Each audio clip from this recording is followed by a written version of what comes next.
என்னன்னா கிட்டத்தட்ட ஒரு 2,36,000 பேர் வந்து உயர்நிலை பள்ளி ஆசிரியர் தேர்வுக்கு வந்து தேர்வு எழுதியிருந்தாங்க. கிட்டத்தட்ட ஒரு 86,000 பேர் வந்து தமிழ் தெரியாமல் இந்த தேர்வில் வந்து ஃபெயில் ஆகிருக்காங்க. அனைவருக்கும் வணக்கம். நேற்று ஒரு செய்தி ஒன்று பார்த்துருந்தேன், ரொம்ப கஷ்டமாக இருந்தது. என்னென்னா முதுநிலை பட்டதாரி ஆசிரியர் தேர்வு வந்து தமிழக அரசு நடத்தியிருந்தாங்க. இந்த தேர்வை பற்றி நேற்று ஒரு செய்தி வந்திருந்தது. என்னென்னா கிட்டத்தட்ட ஒரு 2,36,000 பேர் வந்து உயர்நிலை பள்ளி ஆசிரியர் தேர்வுக்கு வந்து தேர்வு எழுதியிருந்தாங்க.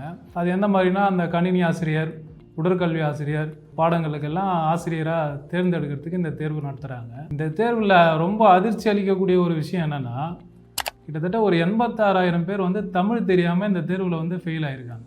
என்னடா ஆசிரியர் வந்து ஃபெயில் ஆகிருக்கிறாங்களான்னு பார்த்தா, இவங்களாம் யாருன்னு பார்த்தீங்கன்னா, இளநிலை பட்டம், முதுநிலை பட்டம், டாக்டரேட் பட்டம், எம்ஃபில் பட்டம், இப்படி பெரிய பெரிய பட்டம் வாங்கின ஆசிரியர்களே இந்த தேர்வில் வந்து தோல்வி அடைஞ்சிருக்கிறாங்க. இதற்கு காரணம் என்னன்னு நம்ம பார்த்தோன்னா, நம்ம தாய்மொழி மேலே நம்மளுக்கு இருக்கிற அக்கறை தான். இவங்க தாய்மொழியிலேயே வந்து ஃபெயில் ஆகிருக்காங்கன்னா இவங்க எப்படி குழந்தைங்களுக்கு வந்து பாடம் சொல்லி கொடுப்பாங்க? இவங்க தமிழ் எடுக்கலைன்னா கூட அடிப்படை அந்த பாடம் கூட பார்த்தீங்கன்னா ரொம்ப பெரிய அளவு சப்ஜெக்ட்லாம் கிடையாது. 10ஆம் வகுப்பு படிக்கிற மாணவங்க என்ன படிப்பாங்களோ அந்த அளவுக்கான ஒரு பாடத்திட்டம் தான். அதுலேயே பார்த்தீங்கன்னா இவங்க வந்து ஒரு 50 மார்க்குக்கு 20 மார்க் கூட அவங்களால எடுக்க முடியல. கிட்டத்தட்ட ஒரு 50 மார்க்கு 40%. மொத்த தேர்வோட மதிப்பெண் பார்த்தீங்கன்னா 150 மதிப்பெண். அந்த 150 பார்த்தீங்கன்னா 150ல் 100 மார்க் பார்த்தீங்கன்னா அவங்க சப்ஜெக்ட் ஓரியன்டாக இருக்கும். 50 மார்க் வந்து இப்போ 2022 வந்து தமிழக அரசு வந்து ஒரு சட்டம் போட்டாங்க. என்னன்னா எல்லா தேர்வுக்கும் வந்து தமிழ் கட்டாயம் அப்படின்ற மாதிரி. அந்த கட்டாயம் பண்ணதுனால தான் இதில் 86,000 பேருக்கு இந்த அடிப்படை தமிழ் தேர்வில் தேர்ச்சி பெற கூட அவங்களுக்கு தகுதி இல்லைன்றது தெரியுது. சப்போஸ் அந்த சட்டம் இல்லைன்னா என்ன இருக்கும்? அந்த திட்டம் வந்து எடுத்துட்டு வரலன்னா இவங்கெல்லாம் வந்து சப்ஜெக்ட்ல வந்து ரொம்ப ஸ்ட்ராங்காக இருந்திருப்பாங்க. சப்ஜெக்ட்ல ஸ்ட்ராங்காக இருந்தால் மட்டும் போதுமா? அடிப்படையில் தமிழில் ஒரு சில விஷயம் தெரியாம நீங்க போய் ஆசிரியராக இருந்து பசங்களுக்கு என்ன சொல்லி கொடுக்க போறீங்க? அதுவும் வேற ஏதாவது மொழியா இருந்தா பரவாயில்ல, தமிழ்நாட்டில் இருக்கிறோம், நம்மளுடைய தாய்மொழி தான்.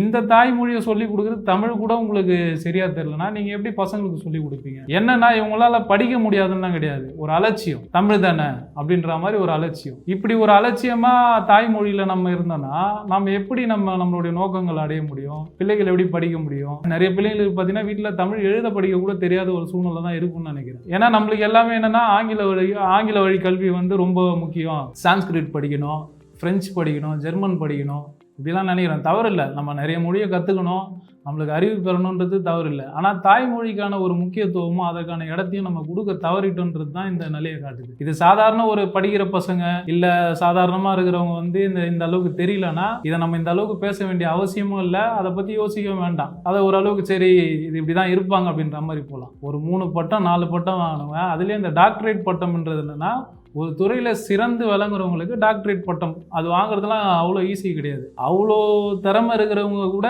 தமிழை வந்து இவ்வளோ அலட்சியமாக பார்த்துருக்காங்க. அவங்க படிக்க தெரியாதுன்னா இல்லை, அவங்க வந்து அதை அலட்சியமாக நினச்சிருக்கிறாங்க. அந்த அலட்சியத்தினால தான் இப்போ இந்த தேர்வோட முடிவு வந்து நம்மளுக்கு காட்டுது. கிட்டத்தட்ட 86,000 பேர். அந்த 86,000 பேர்னா அது சாதாரண எண்ணிக்கை இல்லை. அந்த மொத்த தேர்வு எழுதுனவர்கள் கிட்டத்தட்ட ஒரு 30-40% பேர் வந்து அதில் அவங்க இப்போ சப்ஜெக்டில் கூட அவங்க வந்து கிளியராக இருந்திருக்கலாம், மேபி இன்னும் நல்லா பண்ணுறவங்களாக இருந்திருக்கலாம். ஆனால் இந்த முதல் 50 மார்க் வந்து அவங்க பாஸ் பண்ணால் தான் மீதி 100 மார்க்குக்கு திருத்துற மாதிரி அந்த பேட்டர்ன் இருக்கிறதுனால இப்போ அவங்க மொத்தமாக அந்த எக்ஸாமுக்கு ஃபெயில் ஆகிட்டாங்க. அட்லீஸ்ட் நீங்கள் வந்து தமிழ் மேலே ஒரு அக்கறை அது இல்லைன்னா கூட தமிழ் வந்து தேவைன்றதை புரிஞ்சுங்க. ஏன்னா நீங்கள் தமிழ்நாட்டில் இருக்கிறீங்க, தமிழ் வந்து எவ்வளோ முக்கியத்துவமானதுன்னு நீங்கள் தெரிஞ்சு நீங்கள் இருந்தீங்கன்னா தான் உங்களுக்கும் இது வந்து இப்போ இந்த 86,000 பேர் இப்போ ஃபீல் பண்ணுவாங்க. என்னன்னா ஐயோ நம்ம தமிழில் சரியாக படிச்சிருந்தா நம்ம இந்த அளவுக்கு ஆகிருக்க முடியாது, நம்ம தேர்ச்சி பெற்றுக்கலாமே, நம்ம சப்ஜெக்ட் நல்லா எழுதணுமே அப்படின்ட்டு. முதல்ல நம்ம இதை எப்படி பார்க்கணும்னா, இது அடிப்படையான விஷயம். தமிழ் எழுத படிக்க தெரியறது அடிப்படையான விஷயம். அதே மாதிரி ஆசிரியர்களுக்கு வந்து நிறைய கடமை இருக்குது. நம்ம இந்த சப்ஜெக்ட் தான் எடுக்கிறோம், நம்ம ஏன் அதை படிக்கணும்? நீங்கள் எதை படிக்கலாம்னு நீங்கள் ஒரு மொழி பேசுகிறீங்கல்ல, நீங்கள் ஒரு இடத்துல இருக்கிறீங்கல்ல, அதனால் நீங்கள் வந்து இங்கே இருக்கிறீங்கன்னா தமிழ் மொழியை வந்து கட்டாயம் ரொம்ப தெளிவாக நீங்கள் படிக்கணும். ஏன்னா நீங்கள் சாதாரண இடத்துல இல்லை, கல்வி கற்றுக் கொடுக்குற இடத்துல இருக்கிறீங்க. ஆசிரியர்கள் வந்து நீங்கள் வழிகாட்டியாக இருக்கணும். அதனால் இதை வந்து எப்படி பார்க்குறேன்னா, பாரதிதாசன் வந்து ஒரு வழி சொல்லியிருப்பார், தாயை யார் பழித்தாலும் விடாதே, தமிழை யார் பழித்தாலும் தாயே தடுத்தாலும் விடாது என்றுவார். அந்த மாதிரி தமிழுக்கு வந்து நம்ம ரொம்ப முக்கியத்துவம் கொடுக்கணும். இது சம்பந்தமான உங்களுக்கு ஏதாவது கருத்துக்கள் இருந்தால் கமெண்ட் பண்ணுங்க. நன்றி.